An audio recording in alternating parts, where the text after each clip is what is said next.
विवर्तनर प्रवाहरे एही अनमोल सरीसृप माने बदली बहुचर्चित डायनोसर रूप नेले। डायनोसर माने आजि ठारू 225 नियुत वर्ष तले आविर्भूत होई पृथ्वी रे प्राय 150 नियुत वर्ष पर्यंत वास करिथिले।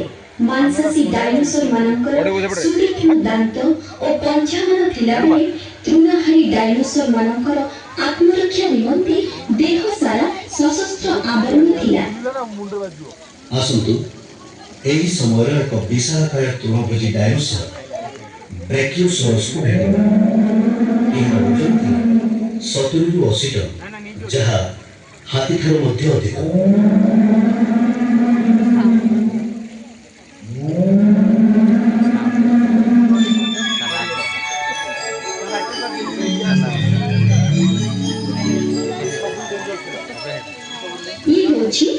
करिथोसरस एहार मुंडरे शिरस्त्राण सदृश हाड़र खोलपा थिला, जहार अग्रभाग संभवतः स्वर सृष्टि करिबारे साहाय्य करुथिला।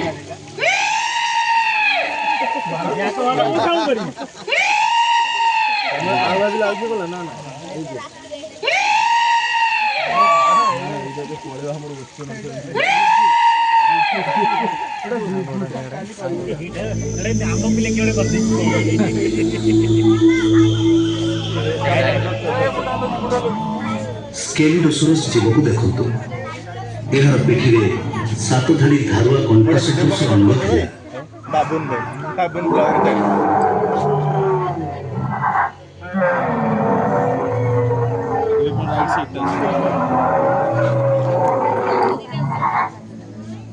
ये मुंडो के हां आउ को लांजो मांजो लांजो खाली मुंडो ले ले पैसा एक्स्ट्रा गवर्नमेंट देनी हो।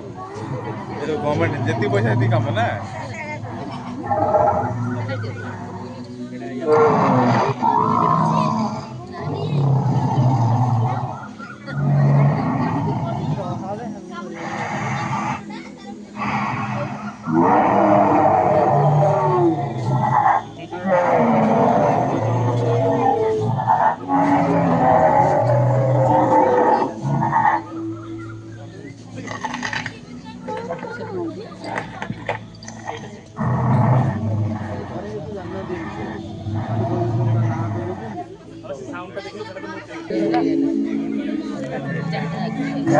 ये होची एंकाइलोसरस। एही जीवर पिठिरे सप्त हाड़ आवरण थिला, जहाकु कोनोसी मांसासी जीव कामुडी पारु नथिले। एहार लांजर अग्रभागरे थिबा ओजनिया पिंडरी शत्रुकु गदा भଳି प्रहार करि पारुथिला।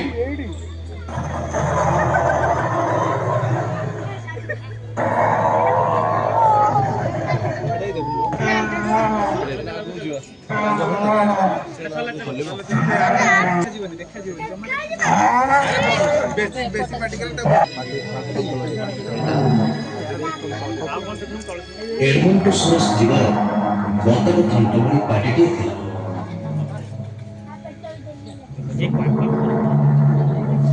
सहीला बत पळे पाटी दिला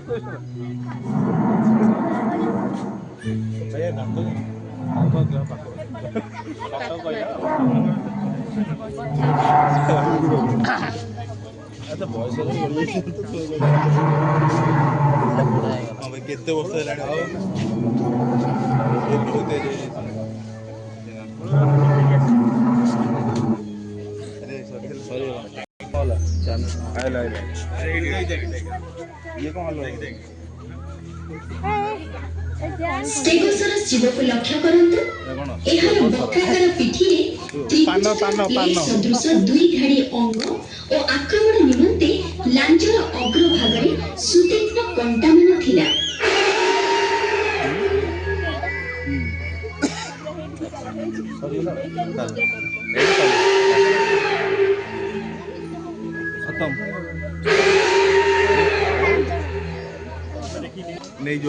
अधिकांश डायनोसर मंथरगामी होइथिबा बेले भेलोसिरेप्टर जीवटी किंतु द्रुत बेगरे दौड़ी शत्रु कबलरू निजको रक्षा करि पारुथिला।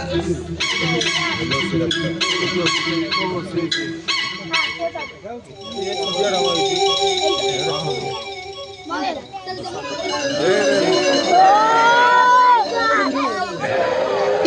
ଫେଲୋସରସ୍ ଏହି ଜୀବଟି ଆକ୍ରମଣ ଓ ଆତ୍ମରକ୍ଷା ନିମନ୍ତେ ନିଜର ହାଡୁଆ ଶିରକୁ ମୁଣ୍ଡିଆ ମାରିବାରେ ବ୍ୟବହାର କରୁଥିଲା।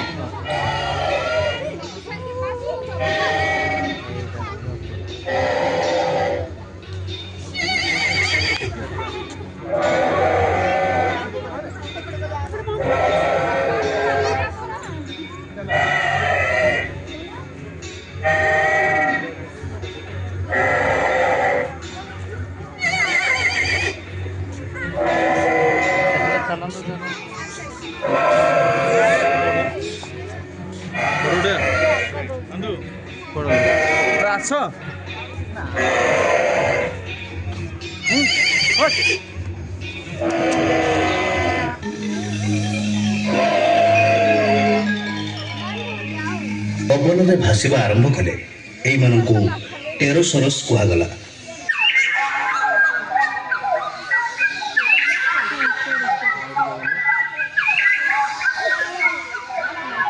ଏହିଭଳି ଏକ ଦନ୍ତ ଓ ପୁଚ୍ଛ ବିହୀନ ବିଶାଳକାୟ ଜୀବ ଟେରୋନଡନକୁ ଦେଖନ୍ତୁ।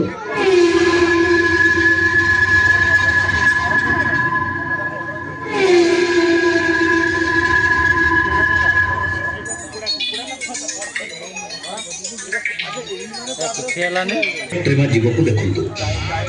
ଏହି ବିଶାଳକାୟ ମାଂସାଶୀ ଜୀବ ଦ୍ରୁତ ଗତିରେ ଦୌଡ଼ି ଶିକାର ଉପରକୁ ଝାମ୍ପ ମାରିଥାଏ।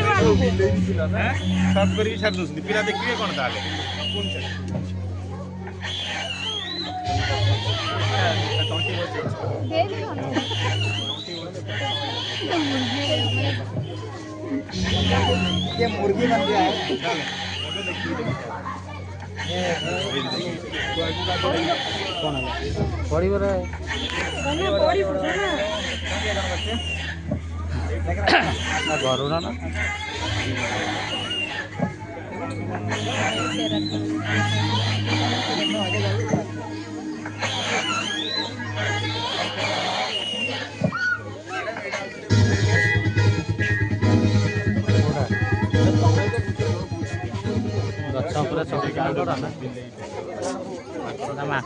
ଏଥର ସିଟାକୋସରସ୍ ନାମକ ଅନ୍ୟ ଏକ ଡାଇନୋସରକୁ ଦେଖନ୍ତୁ। ଶୁଆ ଥଣ୍ଟ ଭଳି ଏହାର ଥିଲା ଏକ ଦନ୍ତ ବିହୀନ ପାଟି।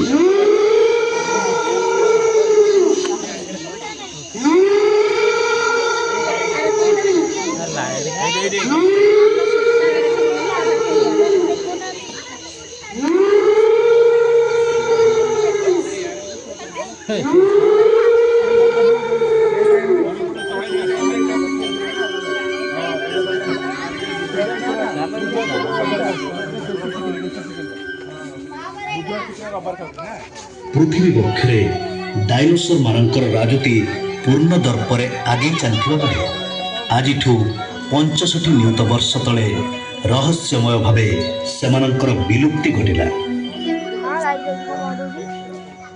ସମୟ ଗଡ଼ି ଚାଲିଲା। ନିୟୁତ ନିୟୁତ ବର୍ଷ। ଶାବକମାନଙ୍କୁ ଜନ୍ମ ତଥା କ୍ଷୀରଦାନ କରିପାରୁଥିବା ସ୍ତନ୍ୟପାୟୀ ପ୍ରାଣୀମାନେ କ୍ରମେ କ୍ରମେ ଜନ୍ମ ନେଲେ। ସେମାନେ ସେକାଳର ବୃହଦାକାୟ ଡାଇନୋସର ମାନଙ୍କଠାରୁ ନିଜକୁ ରକ୍ଷା କରି ଲୁଚି ଛପି ବଞ୍ଚିବାକୁ ଲାଗିଲେ।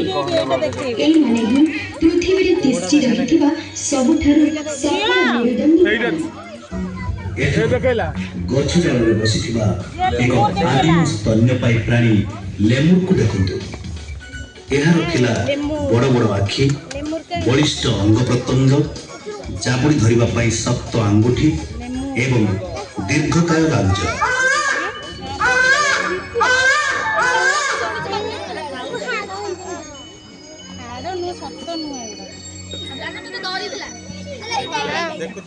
ଏବେ ଦେଖନ୍ତୁ ଶକ୍ତ ଆବରଣ ବିଶିଷ୍ଟ ଅନ୍ୟ ଏକ ପ୍ରାଣୀ ଗ୍ଲିପ୍ଟୋଡା ମୁଣ୍ଡ ହଲେଇ ହଲେଇ ଆପଣଙ୍କୁ ସ୍ୱାଗତ କରୁଛି। ଏହା ଥିଲା ଏବେକାର ଆର୍ମାଡିଲୋ ଜୀବ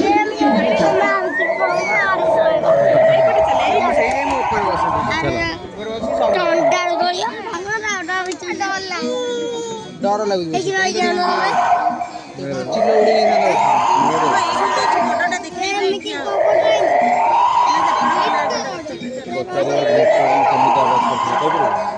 କ୍ରିପ୍ଟୋଡନ୍ ତାର ଗ୍ଲୁକୋନ୍ କେମିତି ଆବାଜ କରୁଥିଲା କହିପାରିବୁ?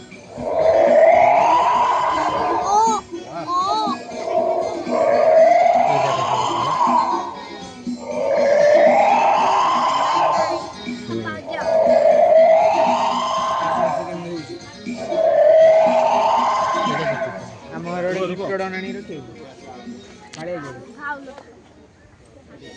ଖାଲି ତାର ଇଚ୍ଛା ହବ ତ ଆସି କାମୁଡ଼ି ଦବ ସାମ୍ନା କୁ ଯିବା ନହେଲେ ଚାଲ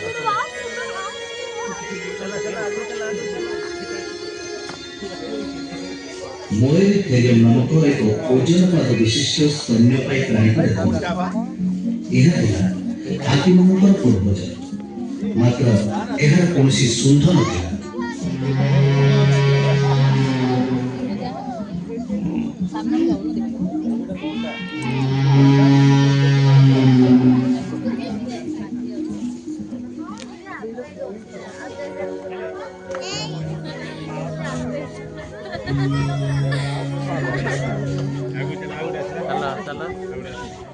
ହାତୀ ଭଳି ଆଉ ଏକ ଜୀବ ଥିଲା ଡାଇନୋଥେରିୟମ। ଏବେକା ହାତୀମାନଙ୍କର ଦାନ୍ତ ଉପର ପାଟିରେ ନିର୍ଗତ ହୋଇଥିବା ବେଳେ ଏହାର ଦାନ୍ତ ତଳ ପାଟିରୁ ହିଁ ବାହାରିଥିଲା।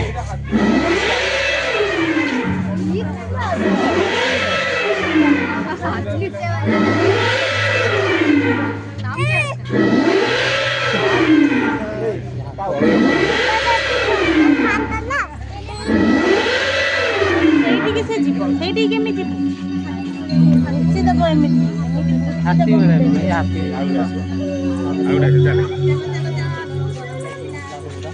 ଏ ହେଉଛି ଓଟ ଭଳି ଦେଖାଯାଉଥିବା ଏକ ଜୀବ ବାଲୁଚିଥେରିୟମ।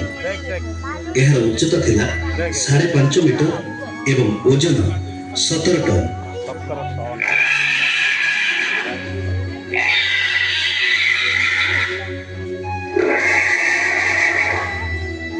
17 ଟନ୍।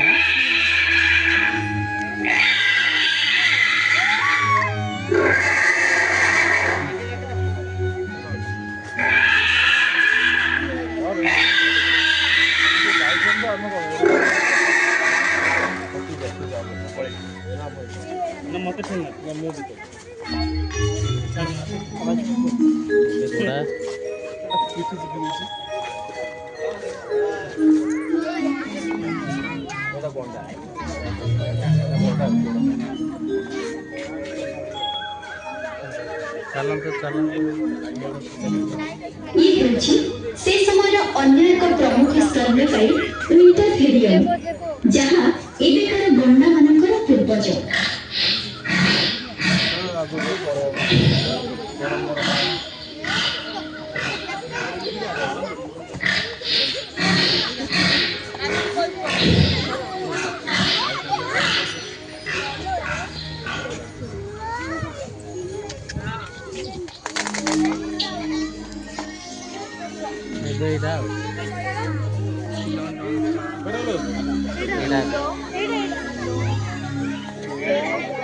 ଏହି ସମୟରେ କୌଣସି ଅଜ୍ଞାତ କାରଣରୁ ତାପମାତ୍ରା ହଠାତ୍ କମିବାକୁ ଲାଗିଲା ଏବଂ ପୃଥିବୀର ଅଧିକାଂଶ ଅଞ୍ଚଳ ବରଫ ଓ ତୁଷାରରେ ଢାଙ୍କି ହୋଇଗଲା। ଇତିହାସରେ ଏହି ସମୟକୁ ତୁଷାର ଯୁଗ କୁହାଯାଏ। ପ୍ରଚଣ୍ଡ ଶୀତ ସହି ନ ପାରି ଅନେକ ଜୀବ ମୃତ୍ୟୁବରଣ କଲେ।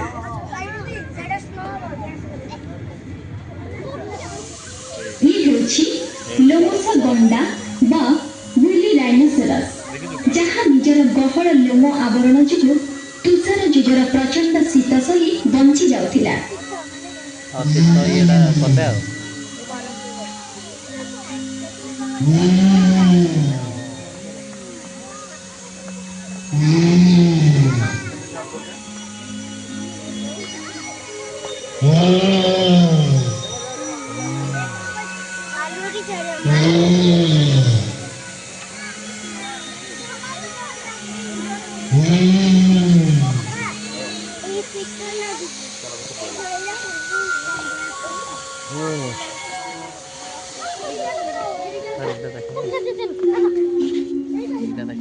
ଏହି କାଳର ଅନ୍ୟ ଏକ ବିଚିତ୍ର ଜୀବ କସ୍ତୁରୀ ବୃଷ କିମ୍ବା ମସ୍କ ଅକ୍ସକୁ ଦେଖନ୍ତୁ।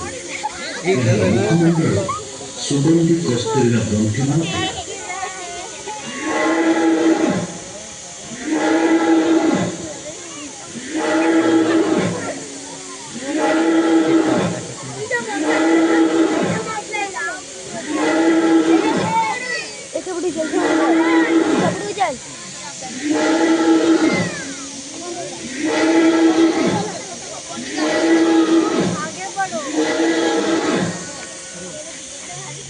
ବର୍ତ୍ତମାନ ଗୁମ୍ଫା ମଧ୍ୟରେ ପ୍ରବେଶ କରି ଆଗରୁ ଦେଖିଥିବା ଜୀବମାନଙ୍କ ସମ୍ପର୍କରେ ବିସ୍ତୃତ ଜାଣନ୍ତୁ।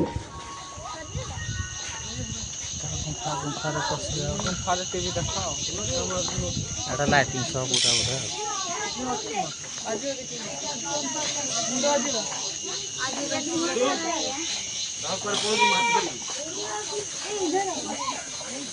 ଏପଟେ ଦେଖେ ପଡ଼ି ପଡ଼ି ଚାଲେ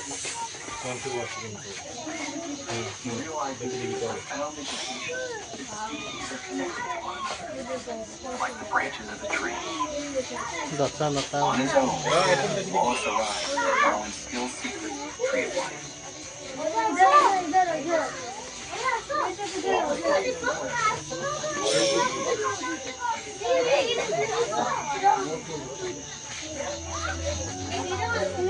ଏଥର ଗୁମ୍ଫା ମଧ୍ୟରୁ ବାହାରି ତୁଷାର ଯୁଗର ଆଉ କିଛି ପ୍ରାଣୀମାନଙ୍କୁ ଦେଖନ୍ତୁ।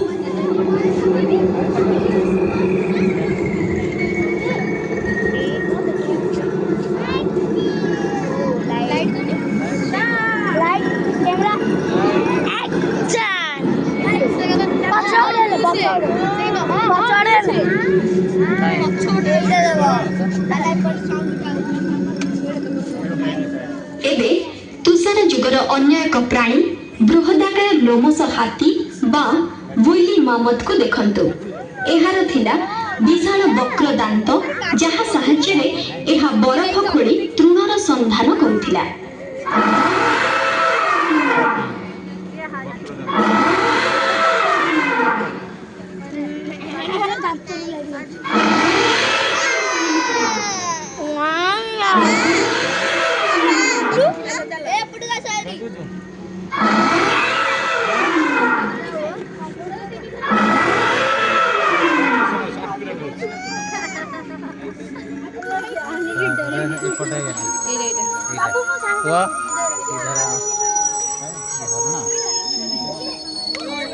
ଏ ହେଉଛି ଏକ ବୃହଦାକାୟ ହରିଣ ମେଗେଲୋସରସ୍।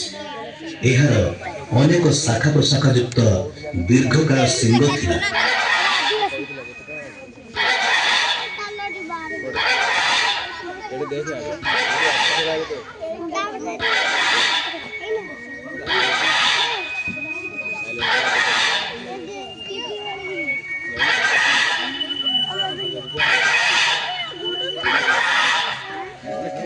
ये बड़ मनुष्य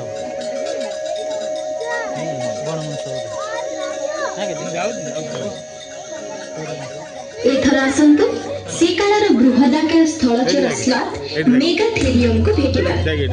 एबेकार धूसरिया भालू आकृतिर एही जीवर बलिष्ठ अंग प्रत्यंग मान थिला।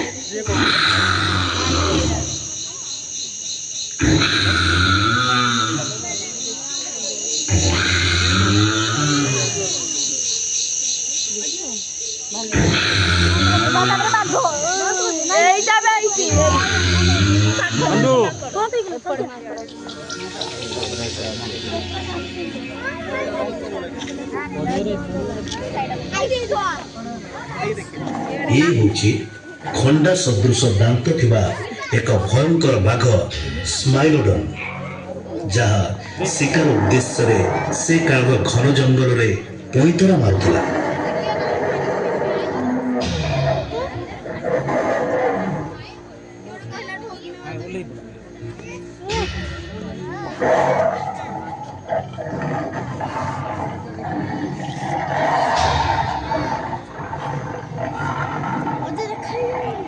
देखा जाऊनी नहीं आगे यहाँ पे गाँव देख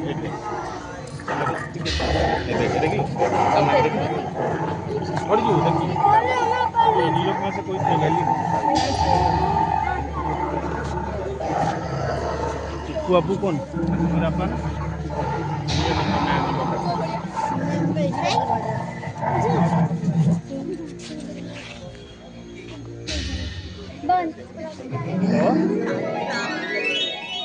समझता क्या क्या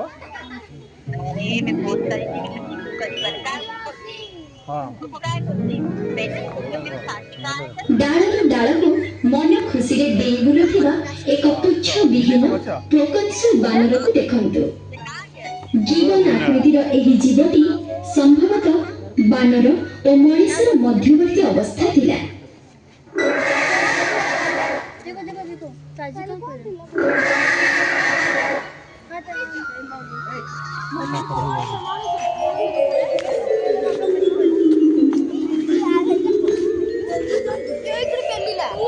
समूहर एक सदिक्षण बानराकृति मनीष मानकर उद्भव है।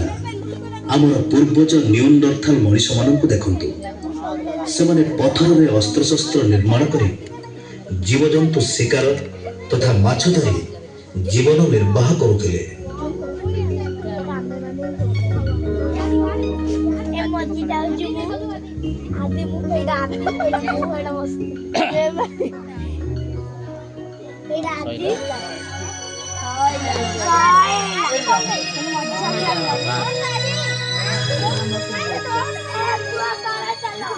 शेषरे विवर्तनर सोपान परि सोपान अतिक्रम करी आधुनिक मनीषर अभ्युत्थान हेला।